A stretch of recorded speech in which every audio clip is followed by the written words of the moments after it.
Hello, my name is Marlisa Shaw and I'm from Penn State University, and today I'll be talking to you guys about the Black Power movement and how it's still going on today.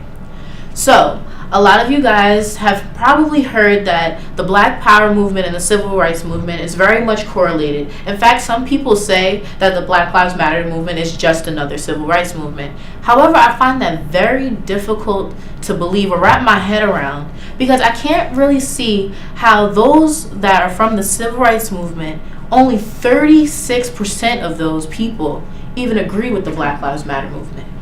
In fact, only 47 people of my generation today even support the Black Lives Matter movement.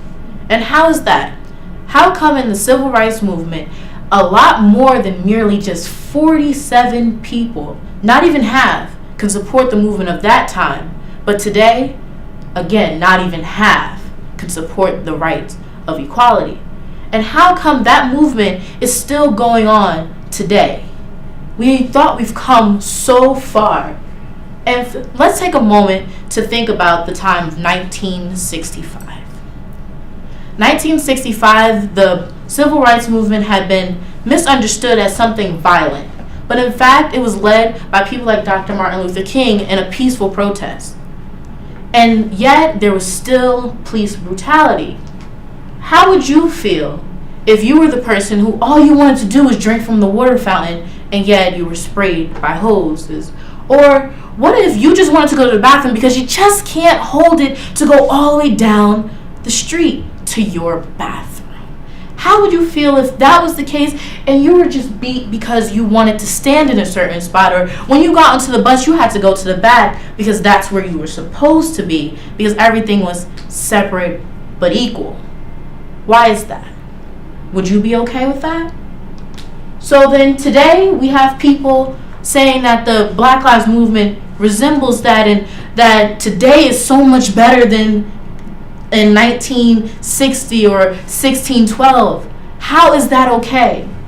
Recently we had a famous actor by the name of Jesse Williams that on the BET Award, he said a really inspiring speech. And I quote one of the quotes from his speech. How can we say we've come so far when public servants can ride past and do a drive-by on a 12-year-old kid in broad daylight and kill him on TV and still go home and eat a sandwich?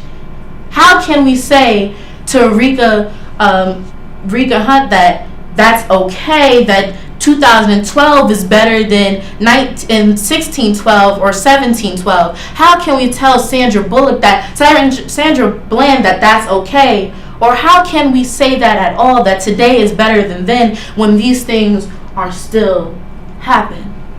What about Eric Garner? Can we tell him that today is so much better than then? How can you tell yourself that, what if that was your sister or your mother or your aunt or your cousin, that today is so much better because we're not in chains anymore, but actually we are?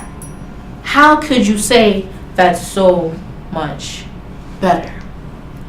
And with that being said, I can no longer say that we need to change the ideology of them, because they are the problem, because it's not.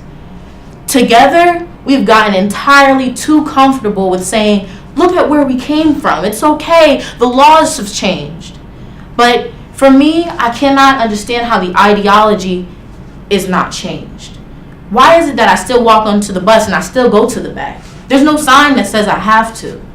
How come I straighten my hair a little bit because society says that's the image of beauty? How come I look in the mirror when I have a little curl in my hair and I have to search within it to find the beauty within it because society says that's not beauty? It has to be a little straighter, a little lighter, a little taller, a little skinnier. Why is that? So we can no longer say we need to change the ideology of just them.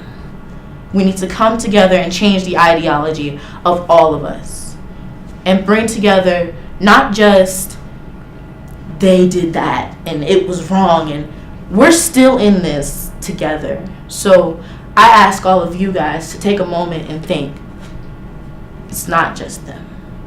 We can no longer just sit in the back because it's okay. We need to change our ideology.